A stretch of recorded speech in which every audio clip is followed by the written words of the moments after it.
Hi, I'm Heather McCullough. Spending time as a family is one of the simplest ways that you can reduce stress in your children. We'll find out more coming up on Kids Club. Hi, I'm Heather McCullough. Welcome to Kids Club. Now, as adults, we all at one time or another felt stress, but did you know that your kids can feel stress too? Bruce, tell me, what is stress? I think of stress as the wear and tear that we put our bodies through as we try to adjust to changes in our environment. Often it's defined in terms of its source. So you'll hear people talking of internal and external stress. Internal being things like pain or hunger or fatigue, and external stress being things like separation from your family or a change in your family. Could be exposure to violence or arguments or aggression from other people. Now, how do we see stress in children? How can you recognize it? Well, it's very dependent upon the individual, and it'll depend upon the child's age, their level of development, and their experiences in their life. But often in young children, you'll see things like crying, you'll see things like running away, you'll see them sometimes complaining of headaches or stomach aches and disruption in their sleep patterns. Older children, you'll see the same things, but you may also see signs of depression. They won't want to talk about their feelings. Sometimes you'll see an activity that was important to them, they're no longer interested in it.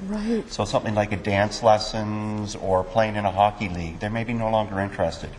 At school, they may lose interest in school or in homework, and you might see a falling in their grades.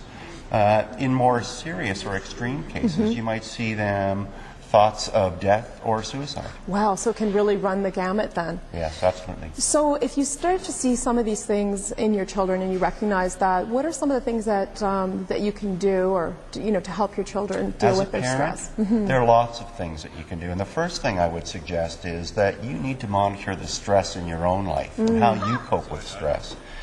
Research has shown that that really has a significant impact on how your children will then deal with stress. Other things you can do is keep the lines of communication open. That means doing things with your children, doing activities. Even as short as 10 or 15 minutes a day can have a significant impact on keeping those lines of communication open. Parents can also teach their children how to cope with different stresses. For instance, if you're looking at teasing, they could give them a number of strategies to deal with that. Could be telling the children they don't like it, speaking to an adult, or going away. Parents can also teach their children skills for problem solving.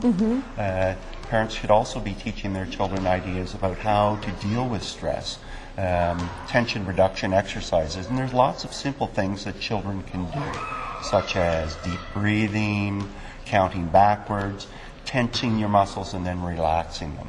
So those are some of the things that you can try. Other things that parents need to be aware of is that you need to build in time for relaxation and play. Often our schedules now are so programmed and so busy, and that can be very stressful for a child. All right, so if you're seeing your child with some of those symptoms of stress, you can implement some of these strategies, see if you can find ways to help them to actually just relax and have a good time, right? Enjoy your time as a family. This has been the Kids Club, and we'll see you again next time. Kids Club is brought to you by the Boys and Girls Clubs of Kawartha Lakes, a good place to be. For more information, visit www.bgckl.com.